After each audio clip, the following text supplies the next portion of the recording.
2, 1. So shortest distance from a point to a line.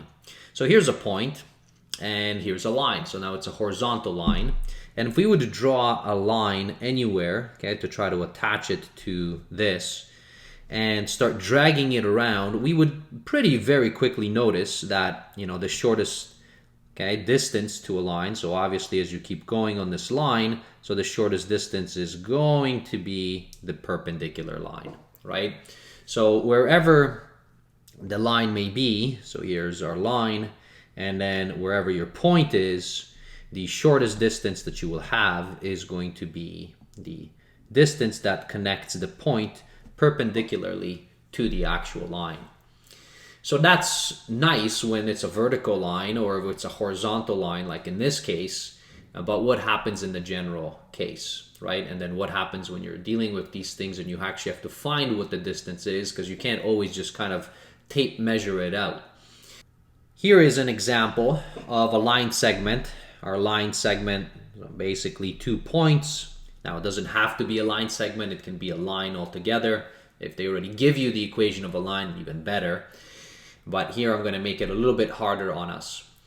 So the point P, which is at 1, -2, we want to find what the distance is to this line. Now our distance, as we had mentioned, is going to be the perpendicular distance that we will take. So we can't just kind of say, all right, so it's going to be somewhere here and then along the way, it has to be perpendicular. But how do we find that perpendicular point, right? Because what we have to do is we have to find this particular point, and then we have to find what the length of that line segment is. Now, once we have 2 points, we can find the length of a line segment. I did a video on that. If you want, you know, you can take a look upwards there. I'll put a link.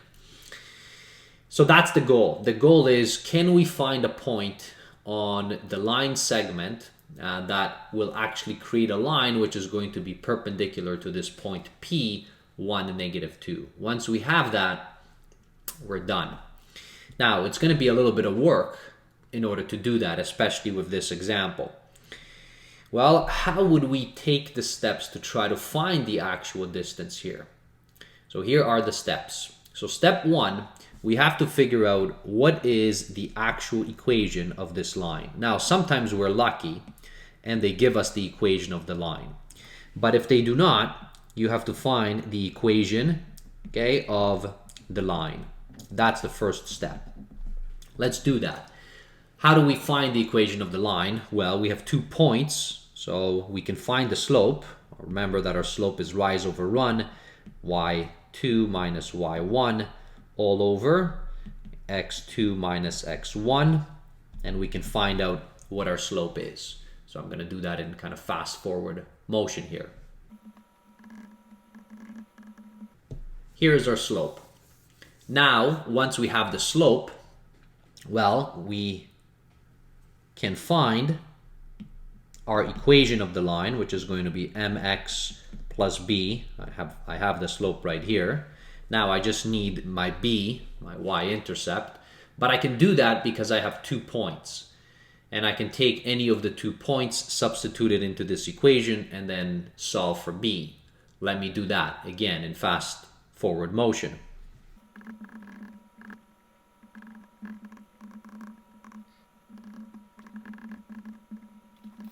Now we have our equation of the line. So I've just simply found my y-intercept, I found my slope, and that's the equation of this line.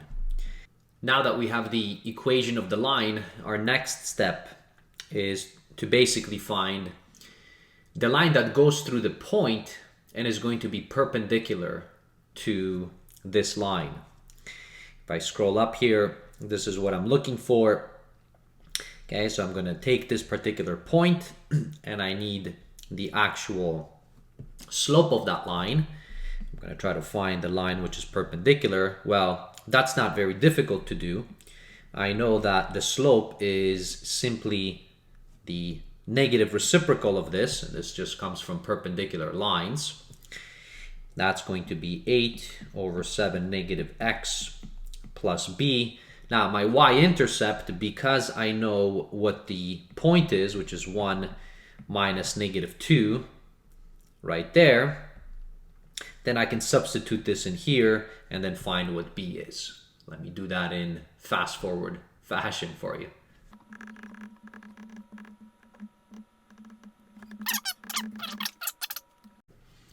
There we have it. Now we have our two lines. We have our original line right there, and then now we have the perpendicular line right here. Well, what do you think we have to do next? What would have been the next step? Well, the next step is, because we're keeping in mind we have to find the distance between the point and the actual line, well, we need to actually know what this point is right here. Okay, so we need to know what this point is, because if we have this point and we have this point, then we have 2 points, and when you have 2 points, you can always find the actual length of that line segment, that length right here that we have, and then we're done, and then we found the actual distance. It's a lot of work, that's true, but the steps are actually pretty neat, and they do build up on everything that we have learned. Well, let's find how that particular point, that's just simply finding the point of intersection. So where do the lines intersect? That is now the question. And we have our two lines. So now we have to find the intersection. So it's basically system of linear equations. And you know, if you've forgotten systems of linear equations, I'll put up a link up above there. Okay, and I'm going to solve this kind of in fast forward motion and find the actual point. All right, so see you right back.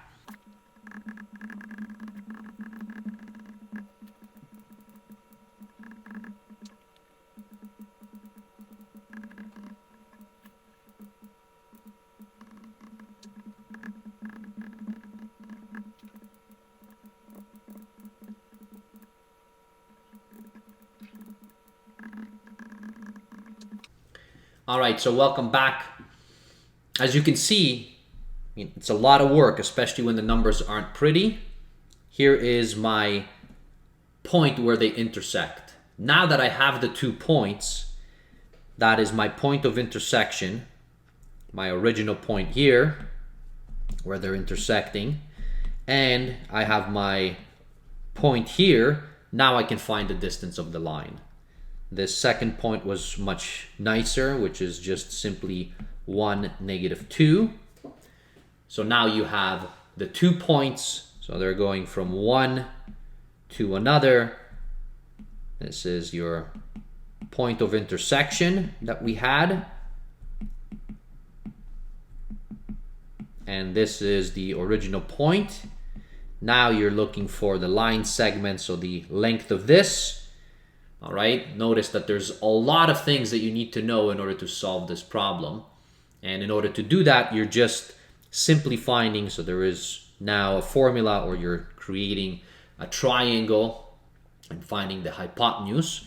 And that distance is nothing else but equal to the square root of, so recall, x2 minus x1 squared plus y2 minus y1 squared. You plug in, now it doesn't matter, you can call this P2, you can call this P1, you substitute it back into here, and you find your answer. And that is the distance of the line. Let me plug it in fast forward motion.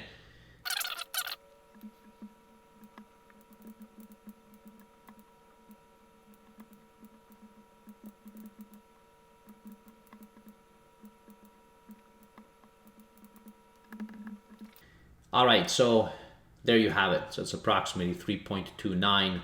Thanks for watching. See you in a future video. Bye, everybody.